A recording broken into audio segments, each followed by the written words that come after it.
Hey YouTube, Angela here, and today I want to talk about something that happens so often when couples break up, and that's the dreaded friend zone.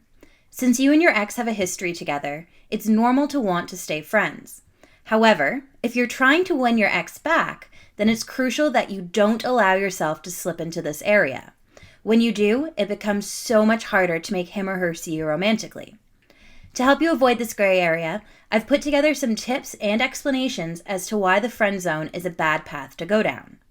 Now, I have to give credit where credit is due, because these ideas are not my own, but rather ones I learned from relationship expert Brad Browning. So, if you'd like to learn more tips for winning your ex back, then I highly recommend that you go to www.xbacklikeme.com/video and watch his presentation. It's jam-packed with helpful tips that I myself have used and can vouch for. So, let's get started. But before I do, I want to again go over why so many people fall into the friend zone to begin with. Oftentimes when couples break up, they're still friends, or at least still acting amicably with one another. In fact, a common reason for avoiding breaking up is the fear of losing your partner completely. So, of course, the idea of remaining friends seems like a great idea because you get the best of both worlds. You get to keep in contact and you don't have to worry about missing that person as much, and you get to move on single, but together. This is where things get tricky though.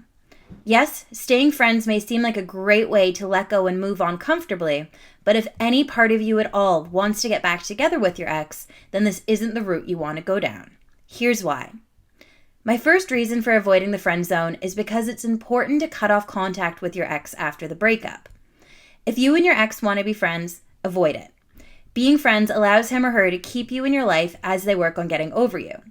More importantly, it doesn't give your ex the chance to miss you, which is crucial if you want to get him or her back. To avoid this from happening, it's important that you use the 30 days no contact rule. This is a tactic that relationship coach Brad Browning swears by, and I know firsthand that it does in fact work. Why? Because keeping your distance from your ex not only keeps you on his or her mind, but it also makes them miss you, which in the long run means they will come back. My next reason for avoiding the friend zone is that emotions are too high after a breakup. Since you'll probably be feeling pretty emotional about splitting up with your ex, agreeing to be their friend right now isn't a good idea. Not only does being friends give you the opportunity to unload your emotions on him or her, but it'll also leave a bad taste in their mouth if they do see you so heartbroken over the breakup. So this means that before you and your ex can work on rebuilding a relationship together, you're going to need to give them time and space to let go of any negative feelings that they have towards you. It makes sense because you're going to have much more luck convincing your ex to work on a healthy, loving relationship if they're not still angry about the reason you broke up. My third and final reason for avoiding the friend zone is that you don't want to be around to witness him or her moving on. As much as it might hurt, there's a good chance that your ex may want to explore single life for a little bit before they realize how much they miss you and want you back. So, if you're still in their life, then you're going to be the one hearing about the hot date they had last weekend or the cute barista whose number they got that morning. No one, and I mean no one, wants to hear about their ex moving on. Even if you think you're completely over him or her and open to exploring new relationships, this will bother you more than you may think. On the other hand, if you're keeping your distance and putting the no contact period into play, then chances of your ex even dating others lessens. Why? Because they'll be too busy missing not having you around.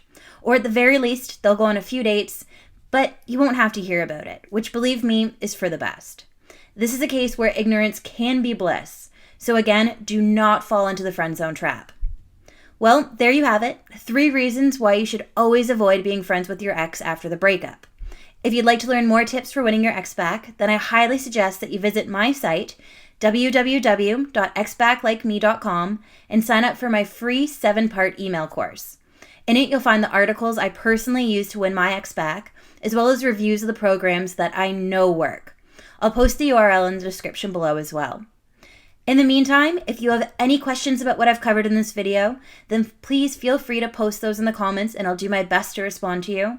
And lastly, if you enjoyed this video and found it helpful, then please show your support by hitting the thumbs up button and subscribing to my channel. Thanks for watching, and I'll talk to you soon.